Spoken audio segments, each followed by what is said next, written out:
Sí. Bueno, buenos días a todos. Les pido primero disculpas que me voy a tener que ir volando hacia el mediodía, pues tengo un vuelo hacia otro compromiso que tenía y me cambiaron el horario, lo adelantaron, así que todos los planes que podíamos tener de pasar más horas se vieron comprometidos. Yo creo que podemos hacer dos cosas. Creo que podemos hacer una muy breve repaso de la genética de estas enfermedades o cuál es la aproximación que nosotros hacemos. Eso lo podemos hacer en unos 10-15 minutos más o menos. Y dejar un espacio de otros 10-15 minutos para que ustedes hagan muchas de las preguntas que seguramente deben tener y que las podíamos después resolver de una manera más relajada, pero por lo que les decía antes no va a ser posible. Así que bueno, empecemos un poquito con lo que es el diagnóstico molecular de estas enfermedades. Si hay algo que todos tenemos en claro es que cuando nos encontramos desde el lado desde el lado de médicos, desde el lado cuando estamos frente a ustedes como pacientes o frente a ustedes como familias, y tenemos que tratar de ayudarlos o ayudarnos juntos a responder la pregunta de cuál es la causa de lo que está pasando en ese paciente, de lo que está pasando en esa familia, nos encontramos ante un panorama de muchos caminos para seguir, ¿sí? Y nos encontramos con muchos caminos para seguir y con muchas dudas también. Y no nos sentimos siempre tan seguros. Y no solo nosotros desde este lado del mundo, sino en todos lados. En todo el mundo sucede esto así. Hay algo que es común para todas las enfermedades poco frecuentes, es que son poco frecuentes para los pacientes, pero también son poco frecuentes para los médicos. Entonces muchas veces cada uno de los pacientes pasa a ser un caso único, el primer caso que tenemos con esa patología, ¿sí? Y esto hace que nos genere dudas. Cuando nos encontramos con todo ese abanico de posibilidades, nos encontramos con poca confianza a veces. Entonces a mí me gusta remarcar esto, que es una encuesta que hicieron desde GLIA hacia especialistas en enfermedades de sustancia blanca en todo el mundo, y ustedes pueden ver que más de la mitad de los especialistas decían que cuando tienen que enfrentarse a contestar el diagnóstico de estas patologías no se sienten de todo lo confiado que quisieran, ¿sí? Así que es una necesidad compartida. Por otro lado, hay que siempre reiterar esto, las leucodistrofias son enfermedades genéticas, ¿sí? Podemos después discutir algunas causas inmunológicas, podemos tener diagnósticos diferenciales, pero si hablamos de leucodistrofia estamos hablando de enfermedades genéticas. Y si hablamos de leucoencefalopatías, en un gran número de ellas estamos hablando de leucoencefalopatías genéticas.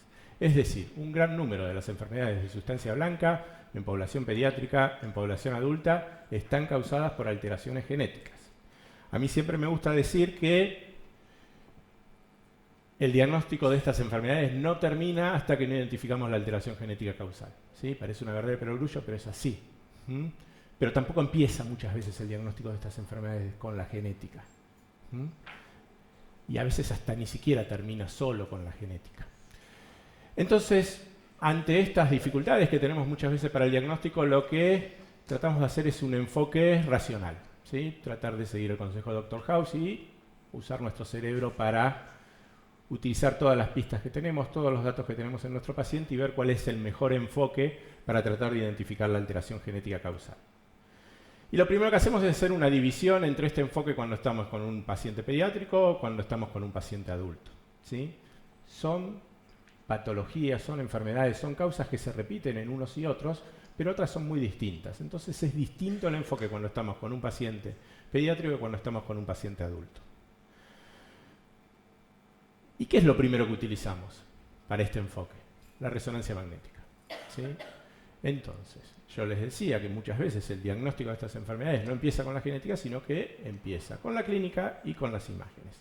Desde el punto de vista de las imágenes, tenemos algunos elementos que nos permiten pensar qué enfermedad puede ser más frecuente o qué enfermedades pueden ser más frecuentes en función de las alteraciones que nosotros podemos ver en los estudios de imágenes.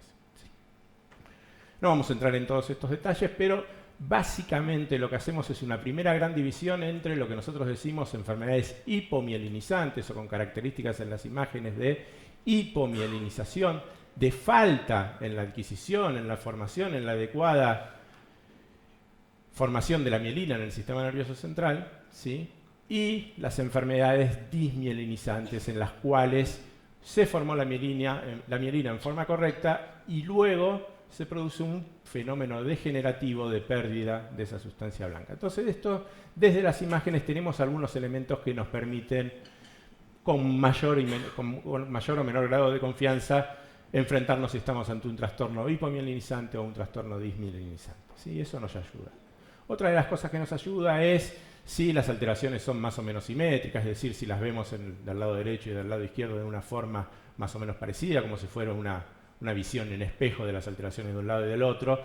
Si estas alteraciones las vemos en lo que nosotros decimos supratentorial, es decir, en el cerebro por encima del tronco encefálico, o las vemos también infratentorial, ¿sí? Vemos compromiso de tronco, vemos compromiso de médula espinal. Todas estas cosas nos ayudan a nosotros. Entonces, luego de esta primera aproximación, nos encontramos de nuevo con qué camino seguir, qué pruebas pedir, ¿sí? En algunos casos vamos a empezar, o en muchos casos vamos a empezar con pruebas bioquímicas, ¿sí? La primera aproximación hacia acercarnos al diagnóstico con pruebas bioquímicas.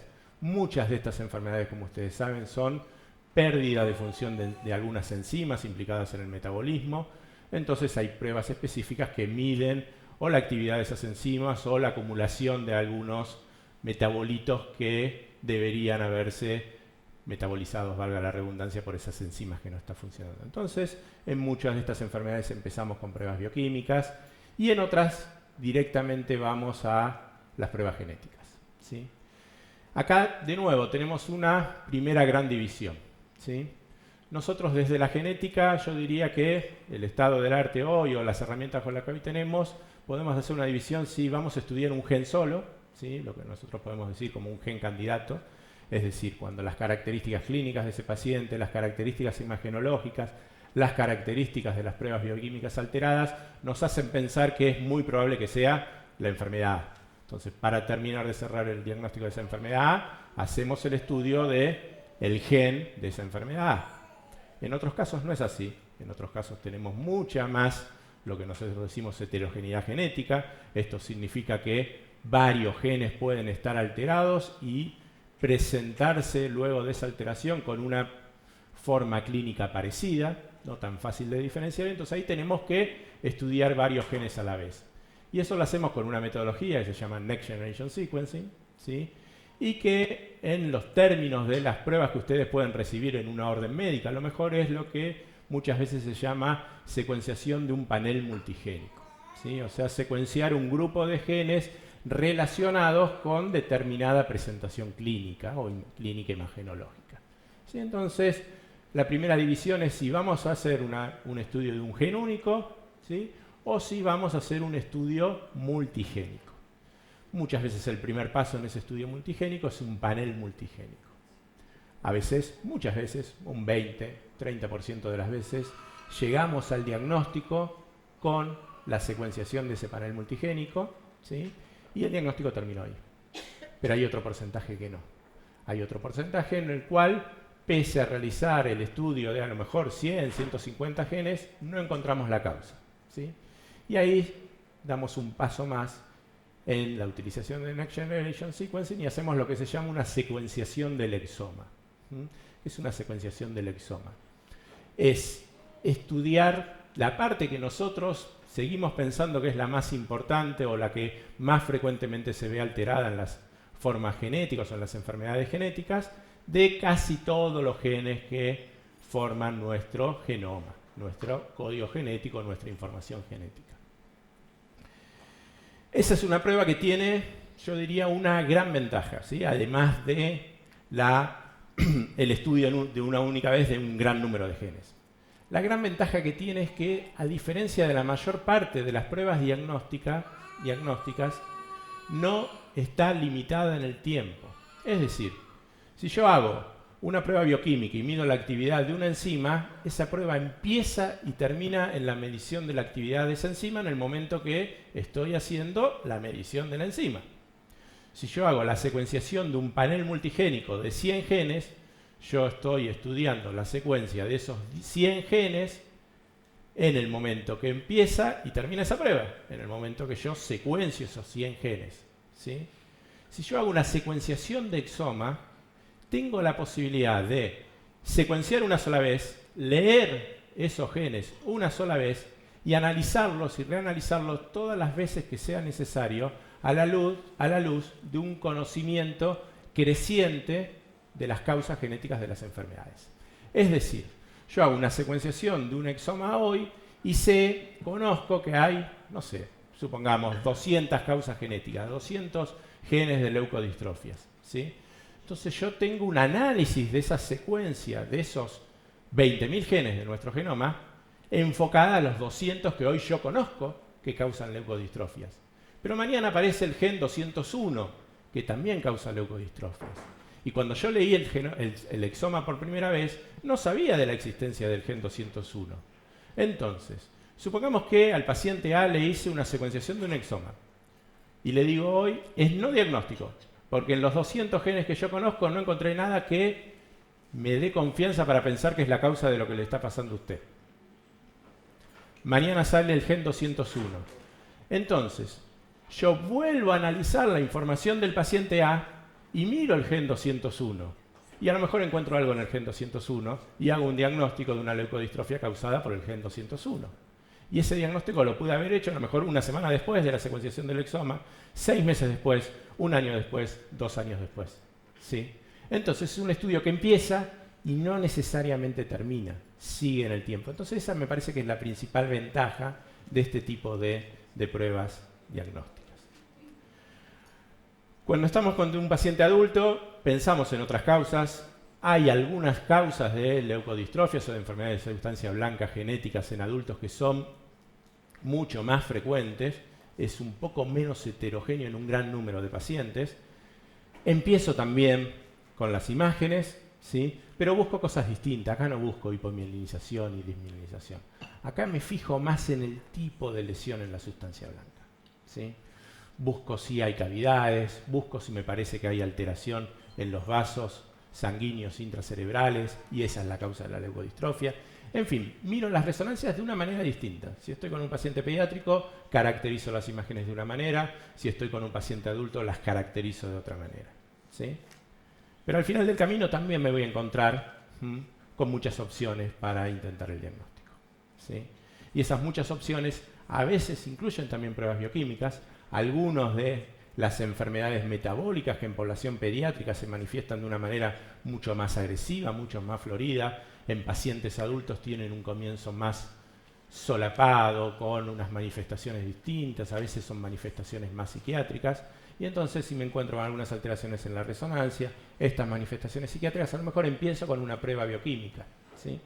Otras veces pienso en una enfermedad bastante común en pacientes adultos de enfermedad de sustancia blanca, como la enfermedad de Cadacil, ¿sí? Y ahí voy a estudiar el gen que causa esta enfermedad, que es un gen que se llama Notch3. Y otras veces voy a Next Generation Sequencing, secuenciación de paneles multigénicos o secuenciación de exoma, como hablábamos antes, ¿sí? Entonces, ¿qué es lo importante acá? Que, a diferencia de 10 años atrás, ¿sí? Las posibilidades que hoy yo tengo de terminar el diagnóstico de estos pacientes, como les decía al principio, el diagnóstico no termina hasta que no identificamos la causa genética del trastorno en una enfermedad genética, ¿sí? Son muchísimas más. Entonces hoy tengo muchos más elementos desde el punto de vista de la genética para poder dar respuesta a eso. Y también, en paralelo a todas estas herramientas tecnológicas que yo hoy tengo para el diagnóstico, el conocimiento creció exponencialmente. Entonces hoy sabemos muchísimo más de lo que sabíamos hace 5 años, muchísimo más de lo que sabíamos hace 10 años y muchísimo menos de lo que sabemos, de lo que vamos a saber mañana, ¿sí? Entonces es un paralelo entre tener más herramientas para el diagnóstico, pero también tener más herramientas para conocer mejor de estas enfermedades. ¿Qué chances tengo hoy de individualizar el defecto genético causal en un paciente, ¿sí? Haciendo todo esto que les dije? Y yo diría que las chances son cercanas al 50%, ¿sí? En Argentina, en Estados Unidos, en Canadá, en Europa, donde quieran. O sea, si tenemos acceso a todas estas herramientas, globalmente podemos pensar que de cada 2 pacientes, en uno de ellos vamos a ser exitosos en términos de individualizar el defecto genético causal de la patología, de la enfermedad. Ese es el escenario hoy, ¿sí?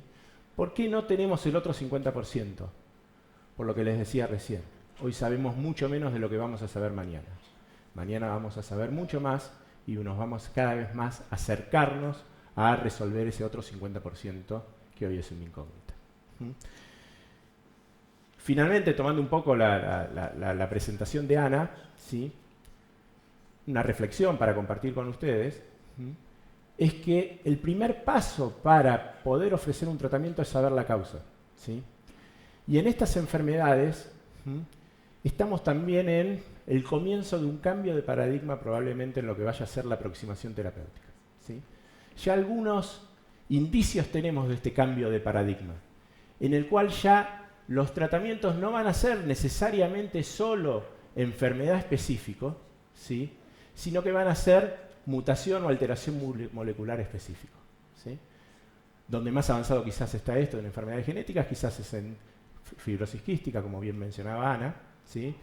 Donde tenemos indicios de este tipo de aproximaciones, también es en oncología. Muchos de los tratamientos en los tumores están enfocados al defecto molecular particular, ¿sí? Entonces, ¿qué quiero decir con esto? ¿Dónde va a estar el cambio de paradigma? El cambio de paradigma va a estar en que quizás los modelos que tenemos hoy para probar medicamentos, quizás los modelos que hoy tenemos de manufactura de esos medicamentos desde la industria farmacéutica, necesariamente van a tener que cambiar, porque no van a aplicar en este nuevo enfoque de tratamientos paciente específico, ya no enfermedad específico, ¿sí? Entonces ahí estamos en el inicio de ese cambio de paradigma. Y de nuevo, siguiendo en ese inicio de cambio de paradigma, además de el médico, ¿sí? Además de la industria farmacéutica, además de las autoridades regulatorias, cada vez más rol va a tener en este trabajo conjunto las asociaciones de pacientes, ¿sí? Entonces, no hay forma de que no podamos seguir trabajando en equipos para poder lograr este trabajo conjunto. Entonces, siempre yo me pongo muy contento cuando la Fundación organiza estos eventos, porque, primero porque les da la posibilidad a ustedes de hacernos preguntas en un ambiente distinto y quizás con diferencias con las preguntas que muchas veces se pueden hacer en la consulta médica, pero también porque a nosotros, yo siempre digo esto, nosotros cuando investigamos, cuando trabajamos en estas enfermedades, cuando asistimos muchas veces a estas enfermedades, tratamos de tener un concepto abstracto de la enfermedad, ¿sí? Entonces, muchas veces nos abstraemos, ¿sí? Es una necesidad para poder avanzar el conocimiento, pero también es una necesidad para poder ejercer la profesión. Y estos encuentros lo que hacen es también poner la cara, digamos, a esa abstracción y traerlo sobre la tierra. Entonces, eso para mí siempre es muy enriquecedor. Entonces, más allá de esta reflexión y de estos indicios de cambios de paradigma en los cuales ustedes van a ser tan protagonistas como nosotros, quiero escucharlos ahora y aprovechemos los próximos 15-20 minutos para preguntas de esto.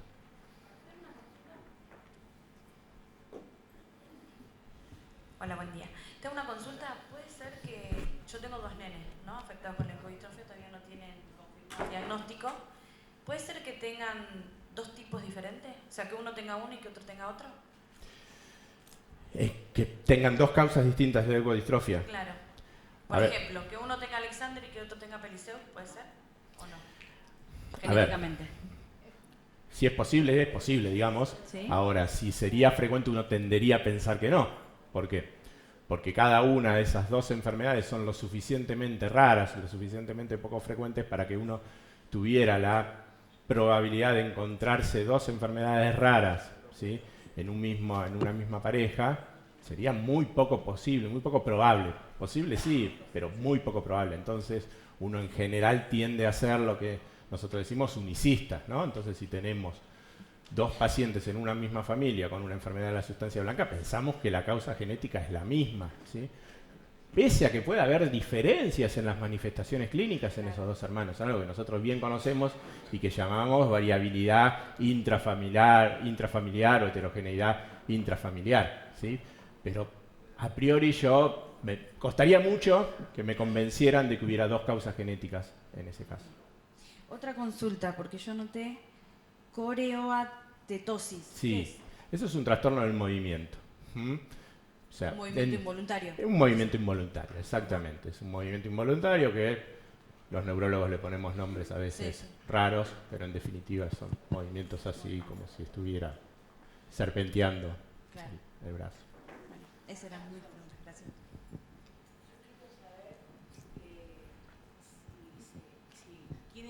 ¿Y cómo se evalúa a las madres, a las mujeres con leucodistrofia portadoras y a los varones adultos que comienzan con o tienen la posibilidad de desarrollar algún problema de tipo motriz? O sea, a nivel de médula espinal, ¿cómo se registra? En adreno. En adrenoleucodistrofia. En adrenoleucodistrofia. Bueno, la adrenoleucodistrofia es una enfermedad causada por un gen que se llama BCD1 que está en el cromosoma X. ¿Sí? Entonces, como ustedes saben que las mujeres tienen 2 cromosomas X y los varones tenemos un cromosoma X y un cromosoma Y. ¿Qué significa esto? Que las mujeres tienen 2 copias de ese gen y el varón tiene solo una copia de ese gen. Entonces, si hay una alteración en ese gen, en cierta manera la mujer está más protegida. ¿Por qué? Porque tiene un gen alterado, una copia alterada y la otra copia funcionando bien. Entonces tiene una actividad de esa enzima o de ese funcionamiento de esa proteína más conservada, más compensatoria, ¿sí? Entonces, ¿qué significa esto? Que en general las mujeres no suelen manifestar la severidad de una adrenoleucodistrofia, como puede ser en los pacientes varones, sino que un porcentaje de ellas o son totalmente asintomáticas a lo largo de su vida o hacia una etapa avanzada de su vida desarrollan algunos síntomas motores mucho más leves, ¿sí? Que a veces pueden afectar la calidad de vida, pero son mucho más leves y que puede ser una manifestación de lo que nosotros llamamos a veces adrenomieloneuropatía, un compromiso de la médula espinal.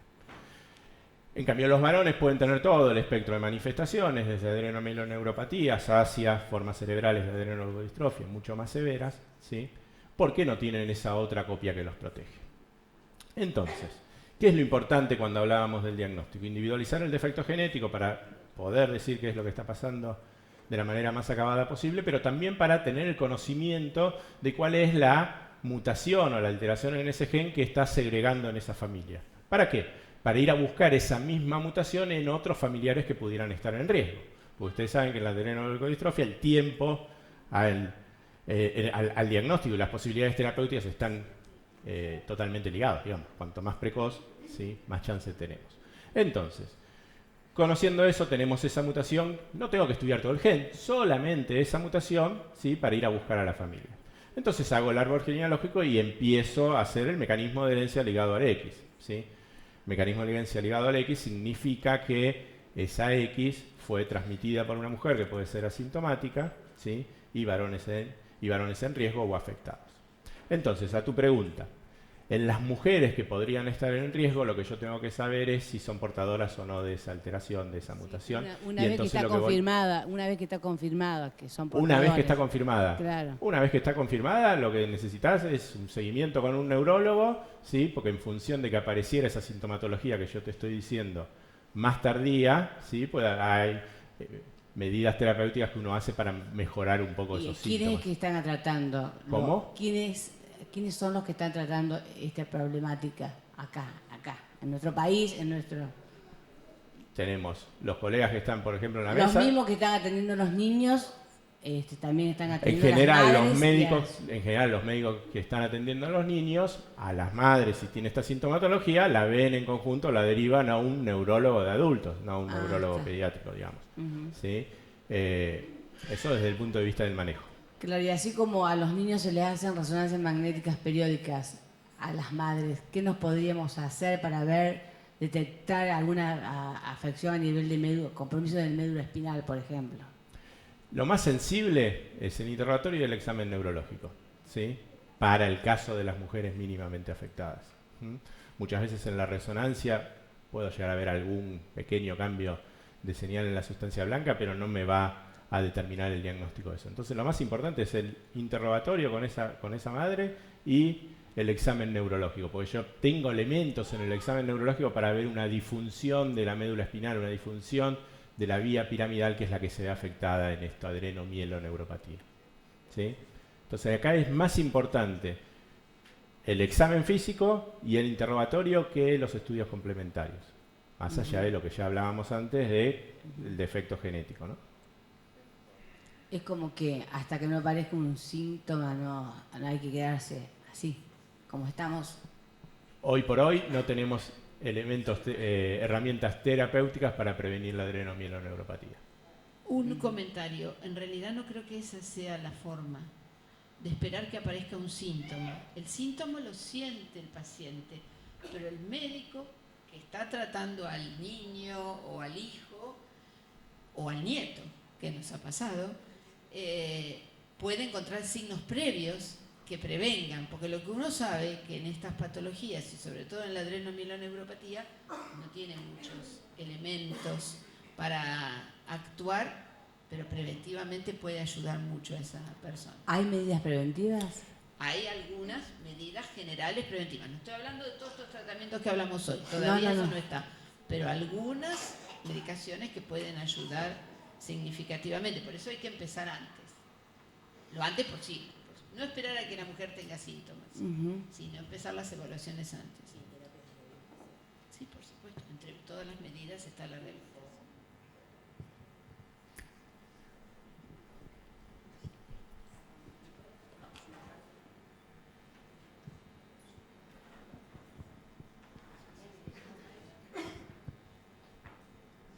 Hola, ¿cómo le va, doctor? ¿Qué tal? Bueno, les comento, nosotros tenemos el diagnóstico de mi nene a partir de fines de mayo de este año, que nos dicen que es una leucodistrofia desmielinizante del tipo 6 asociada al gen TUA.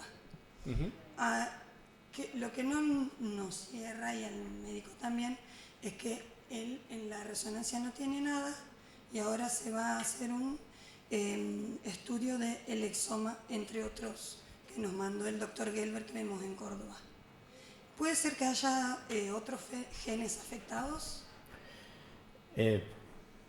Así de tu relato encuentro una contradicción, digamos, entre lo que me decís que tienen un diagnóstico por identificar una alteración en TUB6, sí. No TUB6, TUB4, TUB1, no sé qué gen. El gen TUA 4A. 4A. Entonces encuentro una contradicción entre eso que me decís que está el diagnóstico hecho y que ahora tienen dudas diagnósticas, lo cual puede pasar, digamos. Entonces, antes de realizar otro estudio, me parece que habría que revisar un poquito ese primer estudio molecular, qué es lo que encontró y ver qué opinión podemos tener nosotros, digamos, de esa alteración. Básicamente con ese reanálisis, digamos, de ese informe o de ese estudio que se hizo, lo que te podemos decir es, coincidimos que es diagnóstico, tenemos dudas o pensamos que no es diagnóstica esa variante, digamos, esos son los tres caminos. Si pensamos que es no diagnóstica esa variante, lo más probable es que tengamos que seguir en el estudio. Ahora, igual tiene una enfermedad de sustancia blanca, supongo. Y sí, ese es el diagnóstico que tenemos. Okay. Siempre nos dijeron que era una disparesia, hasta fines de mayo, pero nunca él presentó nada en la resonancia. Tiene 5 ya hechas. Y en la resonancia magnética sale bien. Apenas esta última dice que una leve, pero que es poco probable que sea eso.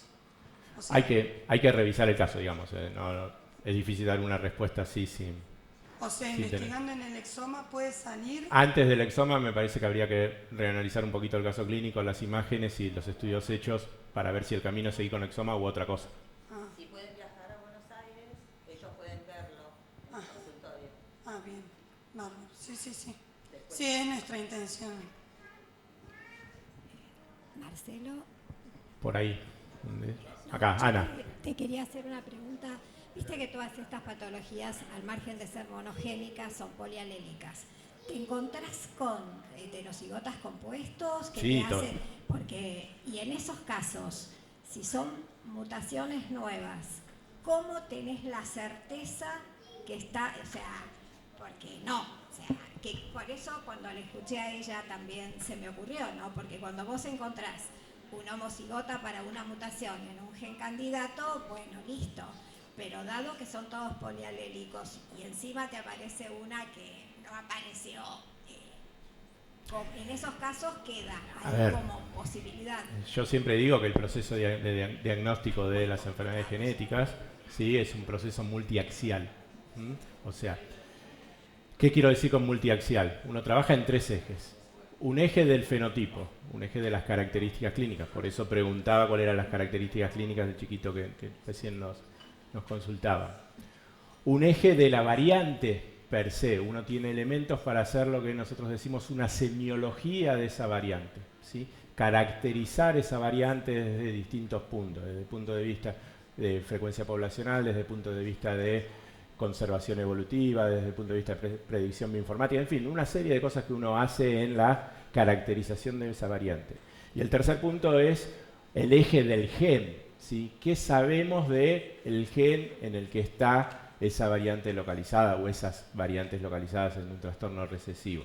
Entonces, uno, utilizando la información que tiene en esos tres ejes, ¿sí? Tiene cierto grado de certidumbre diagnóstica, que por términos prácticos suele limitarse a tres categorías, digamos. No diagnóstico, incierto, diagnóstico. Pero en realidad es un continuo, ¿sí? O sea, la mejor manera de pensar esto es un continuo. Cuando en esa apreciación de ese continuo, de la certeza diagnóstica, de la evaluación de esos tres ejes, uno tiene un alto grado de confianza, que en términos estadísticos es mayor al 90%, uno dice, es diagnóstico esta información que tengo, ¿sí? Pero obviamente es diagnóstico hasta que no tenga una mejor información que me cambie eso. Así que no hay una respuesta única, digamos, no hay ni una respuesta única ni una respuesta automática de un programa o de algo. Por eso es un trabajo más artesanal, si querés, el proceso diagnóstico. Una última pregunta. No me acuerdo quién estaba primero. Creo que ahí. ¿Qué tal? Buen día. ¿Qué tal? Bueno, yo tengo diagnosticado una alteración en el gen GJC2 para él. Mi pregunta es, supuestamente es un recesivo de la pareja, si mi hija puede llegar a tener también el gen defectuoso, lo puede ser portadora o no puede haber sido llegado a ella. O sea, que se transmite a chicos varones, ¿verdad? Tu hija es asintomática. Sí, mayor, o sea, la hija mayor, Iván es el segundo hijo. Ok. Tu hija es asintomática de un trastorno recesivo. Sí. Bien. Entonces, tu hija tiene la mayor chance, si está totalmente asintomática, ¿sí? Es que tiene un 50% de chance de ser portadora de uno de los dos alelos, una de las dos variantes, una de las dos alteraciones, ¿sí? Que están coincidiendo en el paciente sintomático. Entonces, si uno es portador, ¿sí? De estas enfermedades recesivas, casi siempre no va a desarrollar nada de sintomatología, ¿sí? Y tiene un riesgo solamente de tener en su descendencia la misma enfermedad si se encuentra con otro portador. Lo que sucede es que en estas enfermedades poco frecuentes, en poblaciones amplias en las que las chances de encontrarme con otro portador son muy bajas, no suele haber tanto riesgo de tener en otro caso en la descendencia de una enfermedad recesiva, pero claramente es mayor que la población general. Entonces, en resumen, cuando sea mayor de edad tu hija, ¿sí? Tiene que tener una consulta de asesoramiento genético donde se va a explicar estas cosas y tener también qué es lo que ella quiere saber de ser portadora o no y demás. O sea, es una consulta individual. Gracias. ¿Cómo? Si es ligada al X, pero acá estamos hablando de un trastorno recesivo.